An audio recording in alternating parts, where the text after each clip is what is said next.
ایک بات اور کرنے لگا ہوں، ذرا سخت ہے، پر چونکہ مضمون ہے تو مضمون بیان کرنا فرض ہے۔ جانوروں کو لڑانا حرام ہے۔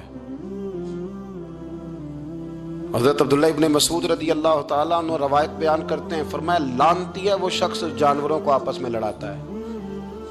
وہ لعنتی ہے جو جانوروں کو آپس میں اور آپ اس ملک میں رہتے ہیں جہاں کروڑوں روپے کی شرطیں لگتی ہیں جانوروں کی لڑائی میں، جانوروں کو اذیت دی جاتی ہے، تکلیف دی جاتی ہے، کبوتر اڑائے جاتے ہیں، اور بڑا انعام اس کو ملتا ہے جس کا کبوتر دیر کے بعد آئے۔ کبوتر باز کبوتر کو بیٹھنے نہیں دیتا۔ یہ حرام ہے، شریعت اسلامیہ میں حرام ہے جانوروں کا لڑانا، اور ان کو ایک دوسرے کے خلاف ابھارنا حرام ہے، دین میں منع کیا گیا ہے۔ آپ جانور کو اگر پالیں گے بھی تو اس حد تک پالیں گے کہ جس حد تک اس کو کسی اذیت میں مبتلا نہ کیا جائے۔ کتوں کی لڑائی کرائی جاتی ہے، مرغوں کی لڑائی کرائی جاتی ہے، جانوروں کو اذیت پہنچتی ہے، بیلوں کی لڑائی ہوتی ہے، سینگ ٹوٹ جاتے ہیں، لہو اتنا بہتا ہے جانوروں کا کہ دیکھا نہیں جاتا، لیکن سامنے بیٹھنے والے تالیاں بجا رہے ہیں۔ یہ تو بڑے سخت دل لوگوں کے رویے کہ جانور کا خون بہ رہا ہے اور آپ تالیاں بجا رہے ہیں۔ مرغے بیچارے کی چونچ لہو لہان ہو گئی ہے، سامنے والے نے اتنا مارا ہے اور یہاں تالیاں بج رہی ہیں کہ میرا جیت گیا ہے، بجائے اس کے کہ اس کو پٹی کی جاتی، اس کو دیکھا جاتا۔ یہ تو سنگ دل لوگوں کا کام ہے۔ ہم تو رحمت للعالمین نبی کے غلام ہیں صلی اللہ علیہ وسلم۔ ہمارے دین نے تو ہمیں یہ مزاج ہی نہیں دیا۔ ہم نے تو پیار کرنا ہے، ہم نے تو محبت بانٹنی ہے، ہم نے تو خلوص پیدا کرنا ہے، ہم نے تو شفقت کرنی۔ جانور پر رحم کھایا جائے گا، اس کا خیال رکھا جائے گا۔ پھر آگے چلیے، میرے نبی پاک علیہ الصلوۃ والسلام نے جانور سے اس کے بچوں کو جدا کرنے سے منع فرمایا۔